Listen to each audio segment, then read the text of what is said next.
بسم اللہ الرحمن الرحیم۔ آج عید الاضحیٰ کا چاند نظر آ گیا ہے۔ اللہ کی لاڈلی تسبیح 33 بار پڑھ لیں، ہر بیماری سے گھر پاک صاف ہو جائے گا، رزق دولت دروازے توڑ کر آئے گا انشاءاللہ۔ محترم ناظرین، عید الاضحیٰ جیسے یوم النحر بھی کہا جاتا ہے، اسلام میں بڑی اہمیت اور فضیلت کا حامل دن ہے۔ یہ دن 10 ذوالحجہ کو منایا جاتا ہے اور حج کی مرکزی ایام میں سے ہے۔ یہ دن اللہ تعالیٰ کی طرف سے مسلمانوں کے لیے ایک تحفہ ہے، جیسا کہ حدیث میں آیا ہے، یہ دن کھانے پینے اور اللہ کی یاد کا دن ہے۔ عید الاضحیٰ کی سب سے بڑی فضیلت قربانی ہے، جو حضرت ابراہیم علیہ السلام اور ان کے بیٹے حضرت اسماعیل علیہ السلام کی عظیم قربانی کی یاد دلاتی ہے۔ اللہ تبارک و تعالیٰ نے فرمایا، بس اپنے رب العالمین کے لیے نماز پڑھو اور قربانی کرو، قربانی کرنے والے کے لیے یہ دن گناہوں کی مغفرت کا باعث بنتا ہے۔ رسول اللہ صلی اللہ علیہ وسلم نے فرمایا، قربانی کے دن انسان کا کوئی عمل اللہ کے نزدیک خون بہانے قربانی کرنے سے زیادہ محبوب نہیں، اور قربانی کا جانور قیامت کے دن اپنے سینگوں، بالوں اور کھروں کے ساتھ آئے گا۔ ذوالحجہ کی فجر سے لے کر 13 ذوالحجہ کی عصر تک تکبیرات تشریح پڑھنا سنت ہے۔ اللہ اکبر، اللہ اکبر، لا الہ الا اللہ واللہ اکبر، اللہ اکبر وللہ الحمد۔ اس دن عید کی نماز پڑھنا اور اللہ کی بڑائی بیان کرنا بھی اہم عبادت ہے۔ قربانی کا گوشت غریبوں اور رشتہ داروں اور دوستوں میں تقسیم کرنا اسلامی اخوت اور ہمدردی کی علامت ہے۔ رسول اللہ صلی اللہ علیہ وسلم نے فرمایا، تم میں سے جو شخص وسعت رکھتا ہو اور قربانی نہ کرے، وہ ہماری عیدگاہ کے قریب نہ آئے۔ یہ دن اللہ تبارک و تعالیٰ کے سامنے عاجزی، شکر گزاری اور اطاعت کا اظہار کرنے کا موقع فراہم کرتا ہے۔ عید الاضحیٰ کی فضیلت قربانی، عبادت، مغفرت اور رحمت کے پہلو میں پوشیدہ ہے۔ یہ دن مسلمانوں کو اللہ تبارک و تعالیٰ کی قربت حاصل کرنے، اپنے مال کی قربانی دینے اور غریبوں کی مدد کرنے کا سنہری موقع فراہم کرتا ہے۔ اللہ تعالی ہم سب کو اس عظیم دین کی برکات سے مستفید ہونے کی توفیق عطا فرمائے، آمین۔ محترم ناظرین، عید الاضحیٰ اللہ تبارک و تعالیٰ کے عظیم المرتبہ اور جلیل القدر پیغمبر حضرت ابراہیم خلیل اللہ اور ان کی اطاعت گزار فرزند سیدنا اسماعیل علیہ السلام کی مثالی جذبہ اطاعت، تسلیم و رضا، عزیمت و استقامت، جان نثاری و وفاداری کی علامت، اس عظیم اور تاریخ ساز قربانی کی یادگار ہے جو انہوں نے پیش کی۔ یہ وہ قربانی ہے جس کی مثال پوری انسانی تاریخ میں نہیں ملتی۔ اس کی تائید کو تصدیق خود اللہ عز و جل نے اپنے ارشاد، یعنی ہم نے ایک بڑی قربانی کو اس کا فدیہ بنا دیا کے ذریعے فرمائی۔ دراصل اس عظیم قربانی کے حضرت ابراہیم علیہ السلام اور حضرت اسماعیل علیہ السلام کے بے مثال جذبہ اطاعت، جرأت و استقامت اور عظمت اور جلالت پر مہر تصدیق ثبت کی ہے۔ توریت، قرآن کریم دونوں سے یہ ثابت ہے کہ ملت ابراہیمی کی حقیقی بنیاد قربانی تھی۔ یہی قربانی حضرت ابراہیم علیہ السلام کی پیغمبرانہ اور روحانی زندگی کی خصوصیت تھی۔ محترم ناظرین، بعض اوقات انسان کسی ایسی پریشانی میں مبتلا ہو جاتا ہے کہ جس کے حل ہونے کی کوئی امید نظر نہیں آتی، اور وقت کے ساتھ ساتھ وہ پریشانی بڑھنے لگتی ہے۔ جیسا کہ بعض افراد پر غربت کی وجہ سے اتنا قرض ہو جاتا ہے کہ جس کی وہ ادائیگی نہیں کر پاتے۔ ماں باپ بیٹوں کے اچھے رشتوں کی تلاش کرتے کرتے تھک جاتے ہیں، مگر ان کے نصیب نہیں کھلتے۔ جن بچوں کی نئی شادیاں ہوتی ہیں، انہیں سسرال میں ایسے مسائل کا سامنا کرنا پڑتا ہے کہ وہ مسلسل پریشان رہ کر کم عمری میں ہی نفسیات و جسمانی بیماریوں کا شکار ہو جاتی ہیں۔ میاں بیوی کا رشتہ اچانک شک و شبہ اور غلط فہمیوں کے بنا پر کمزور ہونے لگتا ہے۔ گھر کے حالات اچانک کتنے خراب ہو جاتے ہیں کہ کاروبار، روزگار، جمع پونجی سب دنوں میں ختم ہو جاتی ہے۔ اس وظیفے کو پڑھنے کا معمول بنا لیں، انشاءاللہ آپ کے وہ تمام مسائل حل ہو جائیں گے۔ چاند دیکھتے وقت مذکورہ دعا پڑھنا سنت ہے، جو اللہ تبارک و تعالیٰ کی رحمت اور برکت کا باعث بنتی ہے۔ نبی کریم صلی اللہ علیہ وسلم چاند دیکھ کر یہ دعا پڑھتے تھے، جس سے اس کی اہمیت واضح ہوتی ہے۔ شریعت میں چاند دیکھ کر ہی مہینے کا تعین ہوتا ہے، اس لیے عید کی تاریخ کا صحیح ہونا ضروری ہے۔ قرآن و حدیث میں ان دنوں کی بڑی اہمیت بیان ہوئی ہے۔ قسم ہے فجر کی اور 10 راتوں کی، کتنی ہوگی؟ سورۃ الفجر۔ تفسیر میں یہ ذوالحجہ کی پہلی 10 راتیں بتائی گئی ہیں۔ نبی کریم صلی اللہ علیہ وسلم کا فرمان، اللہ کے نزدیک اس 10 دنوں زیادہ عظمت والے اور کوئی دن نہیں جن میں نیک عمل سب سے زیادہ محبوب ہیں۔ تکبیرات، اللہ اکبر، لا الہ الا اللہ کثرت سے پڑھیں۔ روزہ رکھیں، خاص طور پر یوم عرفہ کا روزہ جو گناہوں کو مٹا دیتا ہے۔ قربانی کی تیاری کریں۔ عید کی نماز سے پہلے غسل کرنا مسنون ہے۔ صاف ستھرے کپڑے پہننا۔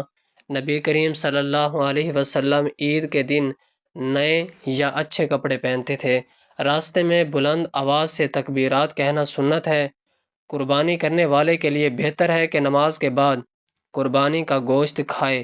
عید کے دن ایک دوسرے کو مبارکباد دینا اور گلے ملنا سنت ہے۔ قربانی ہر صاحب استطاعت پر واجب ہے۔ احناف کے نزدیک نبی کریم صلی اللہ علیہ وسلم نے فرمایا، قربانی کے دنوں میں کوئی عمل اللہ کو قربانی سے زیادہ محبوب نہیں۔ گائے، بکرا، بھیڑ، اونٹ یا دمبا ہو، عمر پوری ہو۔ بکرا کم از کم 1 سال، گائیں 2 سال، عیب سے پاک ہو، مثلا اندھا، لنگڑا یا بیمار نہ ہو۔ پہلی رکعت میں 3 زائد تکبیریں، دوسری میں 3 تکبیریں امام کے پیچھے پڑھی جائیں۔ نماز کے بعد امام 2 خطبے دے گا۔ پہلے خطبے میں 9 تکبیریں، دوسرے میں 7۔ 3 حصے کرنا مستحب ہے، اپنے لیے، رشتہ داروں کے لیے اور غریبوں کے لیے۔ اگر قربانی کرنی ہو تو ذوالحجہ کا چاند دیکھنے کے بعد بال یا ناخن نہ کٹائیں، یہ سنت ہے، واجب نہیں۔ عرفہ 9 ذوالحجہ کے دن اور عید کے موقع پر دعائیں خاص طور پر قبول ہوتی ہیں، اس لیے اپنی اور امت کی بھلائی کی دعا کریں۔ اللہ تعالی ہم سب کو عید الاضحیٰ کی برکات سمیٹنے اور قربانی کی روح کو سمیٹنے کی توفیق عطا فرمائے، آمین۔ اسلام وہ دین ہے جس میں ساری پریشانیوں، مشکلوں، بیماریوں، مصیبتوں اور دکھوں کا حل موجود ہے۔ اسلام کے سائے تلے زندگی گزارنے سے غربت دور ہو سکتی ہے، بیماری کا علاج ہو سکتا ہے، ہر پریشانی کا حل ہو سکتا ہے، غموں کا اختتام ہو سکتا ہے، دعائیں قبول ہو سکتی ہیں، مرادیں پوری ہو سکتی ہیں، قسمت سمجھ سکتی ہے، کیونکہ ایک مومن کا اس بات پر ایمان ہونا چاہیے کہ وہ ہمارا اصل مددگار صرف اور صرف اللہ ہے، اس کے علاوہ کوئی مددگار نہیں۔ جیسا کہ خود قرآن پاک میں رب العالمین اس کی گواہی دیتا ہے، اور وہی سب سے بہتر مددگار ہے، تو جس کا مددگار اللہ ہو اسے دنیا کی کوئی طاقت نقصان نہیں پہنچا سکتی۔ یہ ضمانت بھی اللہ تبارک و تعالی نے خود دی ہے، فرمان پروردگار ہے کہ اگر اللہ تعالیٰ تمہاری مدد کرے تو تم پر کوئی غالب نہیں آ سکتا، اور اگر وہ تمہیں چھوڑ دے تو اس کے بعد کون ہے جو تمہاری مدد کرے۔ ایمان والوں کو اللہ تبارک و تعالیٰ پر ہی بھروسہ رکھنا چاہیے، تو اس لیے ہم مسلمانوں کو دعا کرنی چاہیے، کیونکہ دعا حضور صلی اللہ علیہ وسلم کا ہتھیار ہے، اور یہ دعا وہ دعا ہے جو اللہ پاک نے خود نبی کریم صلی اللہ علیہ وسلم کو سکھائی کہ جب بھی مجھے پکارو اس دعا کے ذریعے پکارو۔ آپ اس دعا کو کسی بھی حاجت، مقصد، دولت، رزق، بیماری سے شفا کے لیے پڑھ سکتے ہیں۔ اگر آپ کی کوئی بھی پریشانی یا مشکل ہے جس سے آپ نکلنا چاہتے ہیں تو پورے دل سے آپ نے اس عمل کو کرنا ہے، اس دعا کو پڑھنا ہے، انشاءاللہ آپ کی پریشانی دور اور حاجت پوری ہوگی۔ محترم ناظرین، مسلمان ہونا مطلب کہ اللہ تبارک و تعالیٰ کے سامنے جھکنا، ایسا جھکنا کہ بندہ اللہ کے لیے خود کو خالی کر دے، یعنی اپنی خواہشات کو، اپنی چاہت کو اس کی چاہت کے مطابق بنا لے، جیسا وہ چاہتا ہے ویسا بن جائے، اور اپنی چاہت اور ارادے کو اس کی چاہت اور ارادے کے ماتحت جانے، کیونکہ مشیت الہی اصل ہے اور مشیت خاکی فرع، یعنی اس کا ہر ارادہ اللہ کے ارادے اور اس کے اذن کا محتاج ہے۔ ایک بندہ کسی چیز کے حصول کے لیے تگ و دو کرتا ہے اور لاکھوں کوششوں کے بعد بھی وہ اسے حاصل نہیں کر پاتا، اور کسی کو کوئی چیز بنا کر کسی محنت کے مل جاتی ہے، ان سب مراحل میں اللہ تبارک و تعالیٰ کی مشیت شامل حال ہوتی ہے۔ یعنی آپ کا کوشش کرنا اللہ کی چاہت کے سبب سے تھا، نہ ملنا بھی اس کی چاہت کے سبب سے ہے، اور کسی کو بنا محنت کے کچھ مل جانا بھی رب کی مشیت کے سبب سے ہے، حتیٰ کہ ہر اچھا عمل اور نیکی کی توفیق سب اسی کی مشیت کے سبب سے ہے۔ اللہ نہ چاہے تو ہمیں توفیق نہ ملے، نہ دعا مانگنے کی، نہ نیک عمل کرنے کی۔ قرآن پاک میں اسی کے متعلق مذکور ہے، اللہ نہ چاہے تو تم چاہ بھی نہیں سکتے۔ وَلَا تَقُولَنَّ لِشَيْءٍ إِنِّي فَاعِلٌ ذَلِكَ غَدًا إِلَّا أَن يَشَاءَ اللَّهُ وَاذْكُر رَّبَّكَ إِذَا نَسِيتَ وَقُلْ عَسَىٰ أَن يَهْدِيَنِ رَبِّي لِأَقْرَبَ مِنْ هَٰذَا رَشَدًا۔ اور کسی چیز کے بارے میں ہرگز نہ کہنا کہ میں یہ کام کل ضرور کروں گا، مگر یہ کہ اللہ چاہے، اور جب تم بھول جاؤ تو اپنے رب العالمین کو یاد کرو اور کہو، امید ہے کہ میرا رب مجھے اس سے بھی زیادہ قریب ہدایت راستہ دکھائے گا۔ سورۃ الدہر میں اللہ پاک ارشاد فرماتے ہیں، بے شک یہ ایک نصیحت ہے، تو چاہے اپنے رب کی طرف راہ اختیار کرے، اور تم کچھ نہیں چاہتے مگر یہ کہ اللہ چاہے، بے شک اللہ خوب علم والا، بڑا حکمت والا، اور وہ اپنی رحمت میں جسے چاہتا ہے داخل فرماتا ہے، اور ظالموں کے لیے اس نے دردناک عذاب تیار کر رکھا ہے۔ وَمَا تَشَاءُونَ إِلَّا أَن يَشَاءَ اللَّهُ رَبُّ الْعَالَمِينَ، اور تم کچھ بھی نہیں چاہ سکتے مگر وہی جو اللہ چاہے، جو تمام جہانوں کا رب ہے۔ انما امرہ اذا اراد شیئا ان یقول لہ کن فیکون، اس کا کام تو بس یہ ہے کہ جب وہ کسی چیز کا ارادہ کرتا ہے تو اسے کہتا ہے ہو جا، تو وہ فوراً ہو جاتی ہے۔ فسبحان الذی بیدہ ملکوت کل شیء والیہ ترجعون، بس پاک ہے وہ ذات جس کے ہاتھ میں ہر چیز کی بادشاہی ہے، اور تم سب اس کی طرف لوٹائے جاؤ گے۔ سورۃ الانعام میں اللہ پاک ارشاد فرماتے ہیں، اور جو لوگ ہماری آیتوں کو جھٹلاتے ہیں وہ بہرے اور گونگے ہیں، اندھیروں میں ہیں۔ اللہ پاک جسے چاہے گمراہ کر دے اور جسے چاہے سیدھی راہ پر ڈال دے۔ اس کائنات کا رب اللہ تبارک و تعالی ہے، اسی کے حکم کے تابع کی پوری کائنات ہے، اس کے حکم کے برخلاف ایک پتا بھی حرکت نہیں کر سکتا۔ تاہم اللہ تبارک و تعالی نے بندوں کو اختیار دیا ہے کہ اگر چاہو تو میری مشیت کے آگے سر کو جھکا کر مومنین، صالح اور مقربین میں شامل ہو جاؤ، چاہو تو انکار کر کے مقرنین، مغذبین اور منافقین میں اپنا نام لکھوا لو، تو پتہ چلا بندہ مختار بھی اور کچھ مقامات پر مجبور بھی، لیکن بعض فرض وہاں ہو گئی جہاں وہ مختار ہے۔ تو اب یہ بندے کے اختیار میں، چاہے تو ہدایت شکر گزاری کی راہ اختیار کرے، اور چاہے تو کفر ہو ناشکری کی راہ اختیار کرے، اور یہی حکمت خداوندی ہے۔ قرآن پاک میں اس کے متعلق اس طرح بیان کیا گیا، سورۃ النساء، اِنَّا خَلَقْنَا الْإِنسَانَ مِن نُطْفَةٍ أَمْشَاجٍ نَبْتَلِيهِ فَجَعَلْنَاهُ سَمِيعًا بَصِيرًا، بے شک ہم نے انسان کو ایک مخلوط نطفے سے پیدا کیا تاکہ اسے آزمائیں، پھر ہم نے اسے سننے والا، دیکھنے والا بنا دیا۔ اِنَّا هَدَيْنَاهُ السَّبِيلَ إِمَّا شَاكِرًا وَإِمَّا كَفُورًا، بے شک ہم نے اسے راستہ دکھا دیا، خواہ وہ شکر کرنے والا بنے یا ناشکری کرنے والا۔ سورۃ الدہر، وَنَفْسٍ وَمَا سَوَّاهَا، اور جان کی اور اس کی جس نے اس کو درست کیا، فَأَلْهَمَهَا فُجُورَهَا وَتَقْوَاهَا، پھر اس کو اس کی بدی اور نیکی سمجھائے۔ سورۃ الشمس، فَمَن شَاءَ فَلْيُؤْمِن وَمَن شَاءَ فَلْيَكْفُرْ۔ سورۃ الکہف، ترجمہ، پھر جو چاہے مان لے اور جو چاہے انکار کر دے۔ ذالک اليوم الحق فمن شاء اتخذ الی ربہ مآبا، یہی برحق دن ہے، پس جو چاہے اپنے رب کی طرف لوٹنے کا راستہ اختیار کر لے۔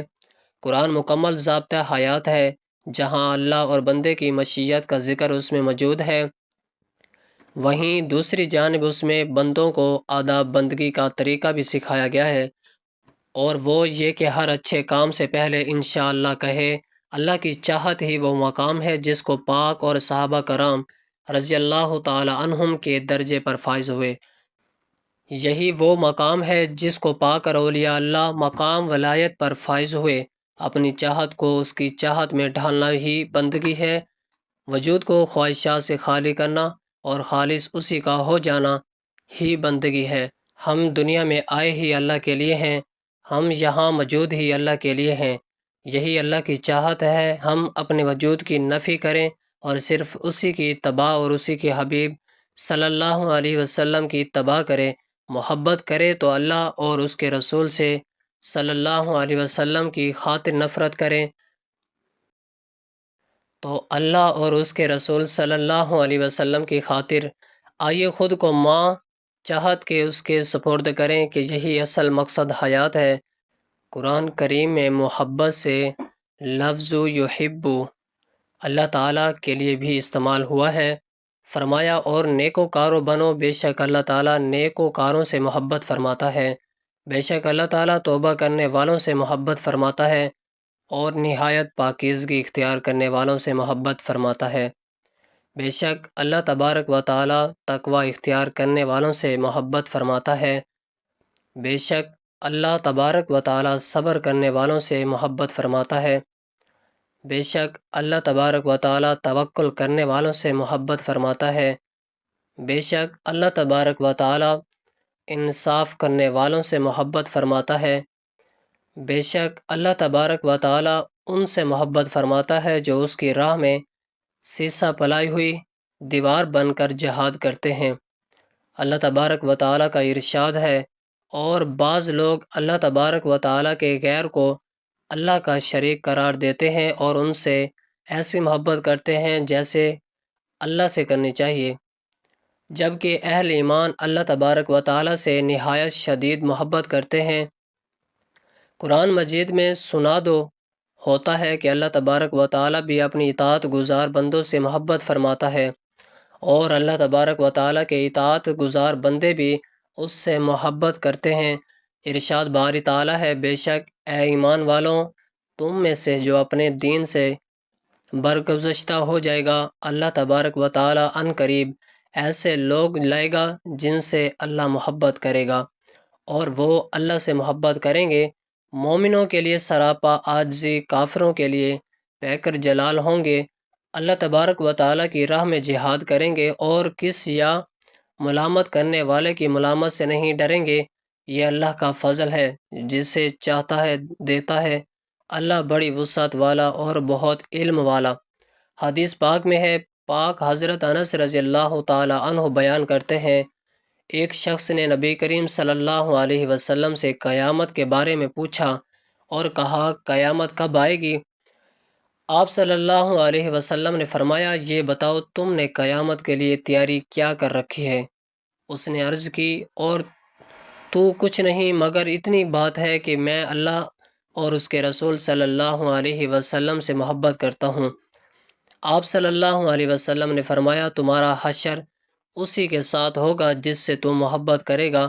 حضرت انس رضی اللہ تعالی عنہ نے کہا، ہمیں کسی چیز سے اتنی خوشی نہیں ہوتی۔ رسول اللہ صلی اللہ علیہ وسلم اس ارشاد سے ہوئی، تمہارا حشر اسی کے ساتھ ہوگا جس سے تم محبت کرے گا۔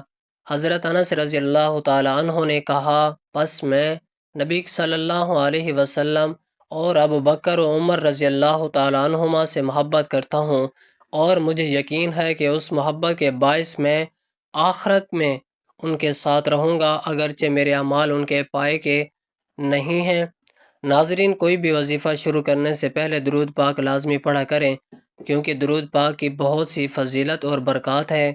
نبی کریم صلی اللہ علیہ وسلم کی ہستی اقدس پر درود پیغمبر اسلام سے اظہار محبت کا بے مثال و منفرد انداز ہے، تو بے پناہ فوائد و ثمرات سے مسلمان خداوندی بھی بھر دیتا ہے۔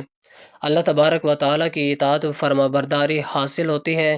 درود پڑھنے میں فرشتوں کی عمل کے ساتھ مطابقت نصیب ہوتی ہے۔ ایک مرتبہ درود پڑھنے والے کو اللہ تبارک و تعالیٰ کی جانب سے 10 رحمتیں عطا کی جاتی ہیں۔ ایک بار درود پڑھنے سے 10 درجات بلند ہو جاتے ہیں۔ ایک دفعہ درود پڑھنے سے نامہ اعمال میں 10 نیکیاں لکھ جاتی ہیں۔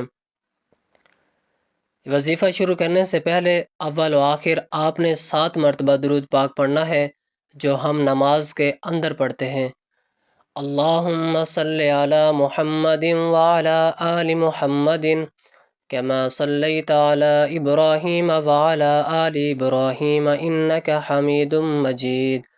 اللہم بارک علی محمد وعلی آل محمد کما بارکت علی ابراہیم وعلی آل ابراہیم انک حمید مجید۔ تو چلتے ہیں ہم اپنے وظیفے کی جانب۔ جو شخص یہ چاہتا ہے کہ مالدار ہو جائے، کروڑ پتی ہو جائے، دولت میں اضافہ ہو جائے اور ہر بیماری سے پاک و صاف ہو جائے، تو عید الاضحیٰ کا چاند نظر آنے کے بعد عید تک روزانہ رات کو سوتے وقت 100 مرتبہ پڑھ لے۔ یہ وظیفہ ہے یا لطیف یا کریم، یا لطیف یا کریم، یا لطیف یا کریم۔ اس کو 100 مرتبہ پڑھ لیں۔ اس کے بعد ایک چھوٹی سی آیت پڑھ لیں، وَلَسَوْفَ يُعْطِيكَ رَبُّكَ فَتَرْضَىٰ، اور ان قریب تمہارا رب تمہیں اتنا دے گا کہ تم راضی ہو جاؤ گے۔ یہ آیت آپ نے 33 بار پڑھنی ہے۔ ایسے ہی آپ یہ وظیفہ کرنا شروع کریں گے، آپ خود دیکھیں گے کہ آپ کے تمام مسائل حل ہوتے نظر آئیں گے، آپ کی تمام پریشانیاں مصیبتیں ختم ہو جائیں گی اور آپ کے گھر میں رحمتیں اور برکتیں آنا شروع ہو جائیں گی۔ جتنی آپ کو دولت پیسہ مال کی ضرورت ہے، اتنے دن پڑھتے رہیں، لیکن 7 دن اس کی زکوٰۃ ضرور نکالیے گا، یعنی جب بھی شروع کریں 7 دن لگاتار ضرور پڑھیے گا۔ اس سے آپ کی زکوٰۃ نکل جاتی ہے۔ زکوٰۃ نکلنے کے بعد آپ اس کو جتنا پڑھیں گے وہ آپ کو بہت فائدہ دیتا ہے، اللہ اس کی دعا کو بھی ضرور قبول فرماتا ہے۔ تو آپ نے یہ عمل کرنا ہے۔ یہ جو ہے یہ عمل ثابت ہے اور میں نے بہت کم دیا ہے یہ اسم اعظم، لیکن جن کو بھی دیا ہے الحمدللہ ان سے کوئی شکایت نہیں آئی۔ کسی نے یہ نہیں کہا کہ یہ عمل کیا تو میرا فلاں مقصد یا حاجت پوری نہیں ہوئی۔ اس کے بعد دعا قبول ہوتی ہے، حاجت مراد پوری ہوتی ہے۔ اس کے پڑھنے کے بعد جو مانگا جاتا ہے مل جاتا ہے۔ اللہ تعالیٰ فرماتے ہیں تو جتنا پڑھے گا، جتنا مانگے گا، اتنا اللہ تعالیٰ آپ کو عطا فرمائیں گے۔ تو ضرور عمل کیجیے گا، انشاءاللہ فائدہ ہوگا۔ ناظرین، گزارش ہے کہ اللہ تعالیٰ کے 99 ناموں میں سے کوئی ایک نام کمنٹ میں ضرور شیئر کریں۔ اللہ ہم سب کا حامی و ناصر ہو، آمین، جزاک اللہ۔